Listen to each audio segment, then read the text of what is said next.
Today's video is uncut, unscripted. It's going to be one take. I am a little bit fired up about how certain information is being presented to you, the general consumer. I don't have a good feeling about things, and I wanted you to kind of hear and feel what I'm feeling, and so that you could kind of get that emotion and make sure that it really resonates with you. So here we go. If you have not seen, the July statistics for real estate are out, and they are staggering at first glance. So when you look at July of this year compared to July of last year, sales are up 30%, which is a really big number. And more importantly, and I guess more of a bigger change would be average prices. Average prices are up 21%.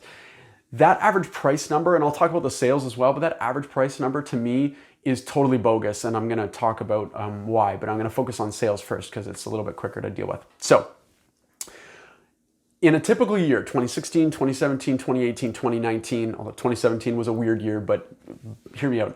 In your kind of typical year, out of April, May, June, and July, July is the fourth busiest month out of that 4-month period. So fourth out of 4 in terms of sales and prices and all that kind of stuff. It's just not that active of a month. More active than August, often more active than March, but out of those 4, our busy period, not that active. July of 2020 has been our most active month so far by a lot. So you're taking the busiest month we've seen so far this year and comparing it to a medium-ish busy month during any kind of typical year. So of course you're going to see increases in sales for sure. Now, prices.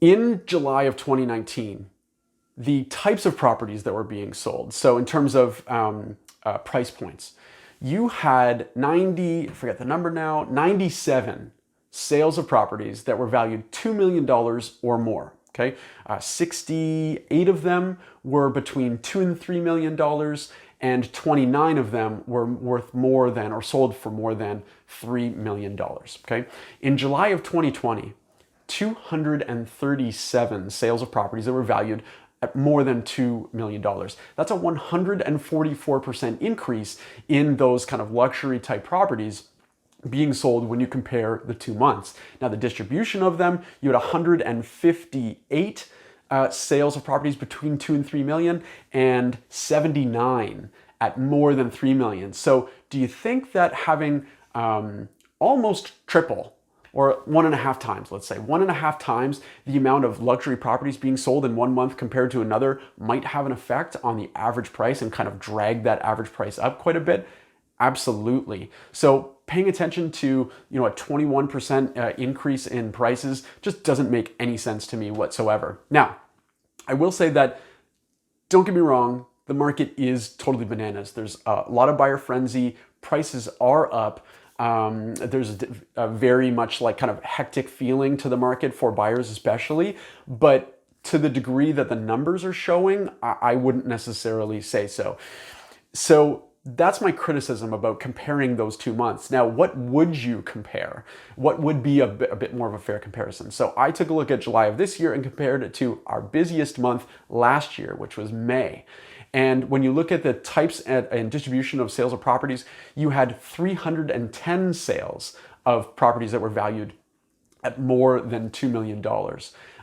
So a much more kind of fair comparison. You actually had more luxury properties being sold in May of 2019 than you did in July of this year. And when you compare average prices in May of 2019 to average prices in July, so the busiest month of 2019 to the busiest month we've seen so far in 2020, the average price is up 8.5%. That to me is more indicative of what is actually going on out there, a roughly kind of like high to almost double-digit increase in prices.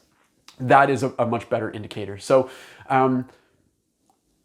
I hate how the stats are just kind of thrown out. They are very attention grabbing, but they are given no context and no explanation. And so that is why, I know this video is a little bit longer than they have been in the past, but that is what I wanted to share with you. And so now I have a favor to ask.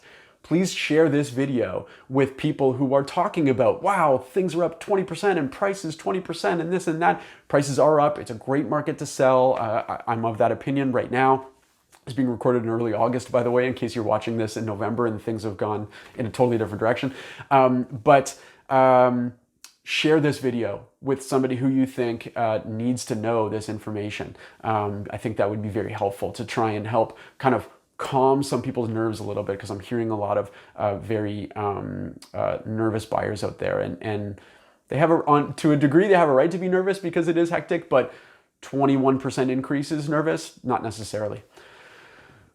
Okay, thanks for watching and sticking around if you've stuck around this long. My name is Jamie Harnish. I dub myself the Toronto Real Estate Navigator. I want to thank you very much for your time. I appreciate you watching, and I hope to see you again. Take care.